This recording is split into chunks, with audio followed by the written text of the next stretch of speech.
Good afternoon, students. I am Ananta Datta from Bharti Group of College.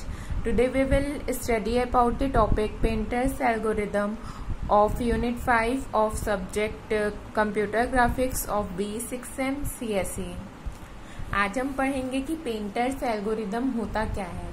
Painters algorithm एक list priority algorithm है। List priority means यदि आपके पास एक list बनी हुई है किसी भी चीज की, तो आप उस लिस्ट में किस चीज को प्रायोरिटी देंगे, किस चीज को आप पहले रखेंगे और किस चीज को बाद में रखेंगे, ये लिस्ट प्रायोरिटी एल्गोरिदम के अंदर आता है painters algorithm.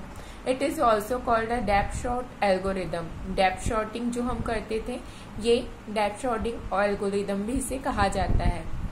In this algorithm ordering of visibility of an object is done. Means हमारे पास यदि 2-3 ऑब्जेक्ट है तो उनकी विजिबिलिटी, उनको हमको कैसे दर्शाना है, वो चीज हम डिसाइड करते हैं।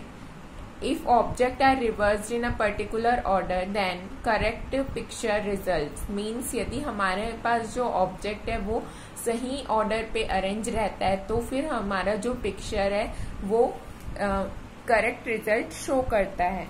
जैसे कि आप जानते हैं कि पेंटर एल्गोरिदम जो है ये एक मेथड है जिसको कि पेंटर्स या आर्टिस्ट द्वारा यूज किया जाता है जब वो एक कैनवास की शीट पे पेंट करते हैं, इसीलिए इसे पेंटर एल्गोरिदम कहा जाता है। फर्स्ट ऑफ ऑल इसमें होता क्या है कि जैसे हम पेंट करते जाते हैं, एक बैकग्राउंड में मान लीजिए आप पेंट कर रहे हैं, उसके बाद उसमें यदि कोई ऑब्जेक्ट है, उस ऑब्जेक्ट के नियर जाते तक आप उसको पेंट कर रहे हैं, उसके बाद आप उस ऑब्जेक्ट को कुछ भी इरेज नहीं कर रहे हैं, आप उसके ऊपर जस्ट पेंट करते जा रहे हैं। तो जैसे कि आपने कुछ नया पेंट किया तो जो पुराना पेंट किया हुआ था वो उस पे छिप गया, उसके पीछे रह गया, और जो नया पेंट था वो ऊपर लेयर पे आपको शो होता है।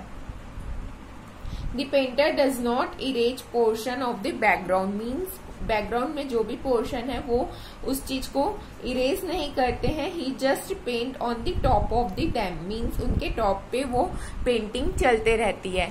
Object are arrange in increasing order to z coordinate. Means हमारा जैसे एक्स वाई और जेड कोऑर्डिनेट रहता है तो वो इंक्रीजिंग ऑर्डर जेड कोऑर्डिनेट में जाते रहता है। Rendering in is done in order of z coordinate. Further object where obscure need 1 pixels of rear one will override pixel of farther object. Means जो pixel हमारे पास में है वो ओवरराइड कर देता है, जो पिक्सल हमसे दूर है उन ऑब्जेक्ट को ओवरराइड कर देता है। If z value of 2 overlap, we can determine the correct order from z value.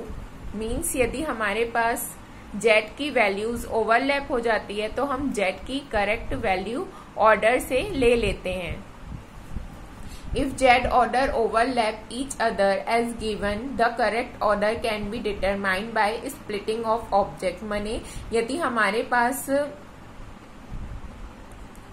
Object जो है जेड कोऑर्डिनेट में वो ओवरलैप हो जाते हैं एक दूसरे से, तो हम ऑब्जेक्ट को स्प्लिट करके उनके ऑर्डर्स को डिटरमाइन कर लेते हैं कि कौन सा ऑर्डर पहले है और कौन सा बाद में है। जैसे कि आप यहाँ पे देख सकते हैं, एक पी ऑब्जेक्ट है, क्यू ऑब्जेक्ट है, उसके बाद यदि उसके ऊपर हम और कुछ ऑब्जेक्ट बना दें तो वो ऑब्जेक्ट ओवरलैप कर जाता है। पर यदि हमको उसकी ऑर्डर चाहिए तो हम उस ऑब्जेक्ट को स्प्लिट करके उसका ऑर्डर ले सकते हैं। डेप्थ सॉर्ट एल्गोरिदम और painter algorithm was developed by Newell Sancha. It is also called painter algorithm because the painting of frame buffer is done in decreasing order of distance. Means इसे हम painter algorithm इसलिए कहते हैं क्योंकि इसमें जो painting है वो फ्रेम बफर में डन होती है और डिक्रीजिंग ऑर्डर में, माने हमारे पास जो डिस्टेंस है उससे डिक्रीजिंग ऑर्डर में पेंटिंग्स बनती है। The distance is from view plane. Means हमारा जो डिस्टेंस हम देखते हैं, हम डिस्टेंस को व्यू प्लेन से देखते हैं। The polygon at more distance are painting firstly. Means यदि हमारे पास जो ज्यादा डिस्टेंस की चीजें है वो पहले पेंट होती है, जो कम डिस्टेंस की चीजें है वो बाद में पेंट होती है। The concept has taken from color from a painter or artist when The painter makes a painting. First of all, he will paint the entire canvas background color. Means यदि एक पेंटर एक painting बना रहा है किसी canvas में, तो पहले वो पूरे कैनवास को एक बैकग्राउंड कलर से फिल करता है. Then more distance object like mountains T were added. Means जैसे हम एक कैनवास में एक पेंटिंग बना रहे हैं, तो पेंटिंग में पहले हम बैकग्राउंड कलर डालते हैं, उसके बाद जो डिस्टेंस ऑब्जेक्ट है जैसे कि माउंटेन ट्री, ये सब चीजें हम पहले बनाते हैं. जो डिस्टेंस फार डिस्टेंस की रहती है और जो हमारे नियर डिस्टेंस की रहती है हम उसे लास्ट में बनाते हैं. The Z value are sorted in the reference buffer. अब हम ये देखते हैं कि इसके स्टेप्स क्या है. फर्स्ट है sort all the polygons according to Z coordinates के थ्रू हम पहले सारी कोऑर्डिनेट्स पॉलीगॉन्स को शॉर्ट कर लेंगे. Then find MQ of any.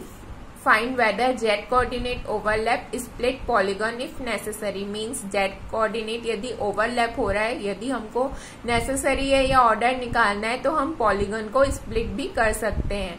Then scan convert each polygon in increasing order of Z coordinate. Then हम देखते हैं कि पेंटर्स एल्गोरिदम क्या है. इसका एक एल्गोरिदम है सिंपल सा, जिसमें कि आप पहले एक एल्गोरिदम स्टार्ट करते हैं, उसके बाद जितने भी पॉलीगन्स है हम उसको रखते हैं और जो जिसकी वैल्यू लार्जेस्ट रहती है जेड, वो ही पहले लेते हैं हम उसको. Then scan converts polygon in this order.